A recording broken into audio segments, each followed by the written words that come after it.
और time duration है वो भी 4.5 साल से 7 साल बढ़ जाता है। टोटल सिंपल इंटरेस्ट जो है वो 1250 रुपए बढ़ जाता है, कुल साधारण ब्याज 1250 की वृद्धि होती है। Find the increased simple interest. Find the increased simple interest. अंतिम साधारण ब्याज ज्ञात करें। अंतिम साधारण ब्याज ज्ञात करें। देखिए, आपने किसी बैंक में पैसा डाला, बैंक ने ब्याज की दर को 10.5 से 18% कर दिया। आपने भी खुश होकर बैंक में पैसा ज्यादा समय तक रखा। आप पहले 4.5 साल के लिए पैसा रखने वाले थे, आपने बैंक में 7 साल के लिए पैसा रखा।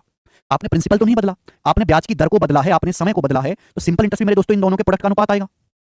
ठीक है भाई, देखो ब्याज की दर कितनी थी पहले, बैंक में 10.5% थी। अब बैंक में कितनी ब्याज की दर होगी? 18%, 18%। पहले आपने बैंक में पैसा रखा था 4.5 वर्ष के लिए, 4.5 ईयर्स के लिए।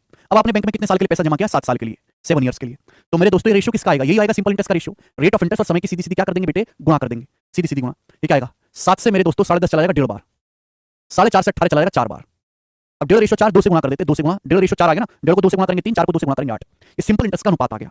यानी कि बच्चों पहले सिंपल इंटरेस्ट अगर 3 यूनिट था तो अब सिंपल इंटरेस्ट 8 यूनिट है। तो साधारण ब्याज बढ़ा कितना? अगर पहले सिंपल इंटरेस्ट 3 था, अब 3 से 8 हो गया, तो सिंपल इंटरेस्ट बढ़ा कितना? 5 यूनिट। सवाल में साधारण ब्याज में वृद्धि कितनी? 1250 की। तो 5 यूनिट के लिए 1250 रुपए कितने गुना? 250 गुना। 25 5 125, 250 टाइम्स 250 गुना है। आपसे पूछा अंतिम साधारण ब्याज ज्ञात कीजिए, final simple interest. Increase simple interest से 8 यूनिट, तो 8 यूनिट के लिए 250 गुना होगी। 8 का 250 गुना आएगा 2000 रुपए। आंसर है सी ऑप्शन 2000। अंकित जी बेसिक लेक्चर जाके देखें। आपसे इनिशियल सिंपल इंटरेस्ट नहीं पूछा, आपसे पूछा इंक्रीज, बढ़ा हुआ ब्याज। तो बढ़ा हुआ ब्याज तो 8 यूनिट हो गया ना, 2000 रुपए। 30 हर्ष। दूसरी सीट मिसलेनियस है, पहली सीट में टाइप वाइज सवाल है, ठीक है ना, दूसरी सीट में मिसलेनियस क्वेश्चन है, छोटी सी सीट है। चलिए आगे चलेंगे, नेक्स्ट क्वेश्चन आपके सामने।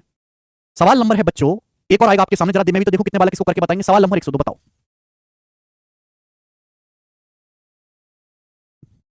एक और क्वेश्चन ऐसा ही, हाँ जी जल्दी से करके बताओ।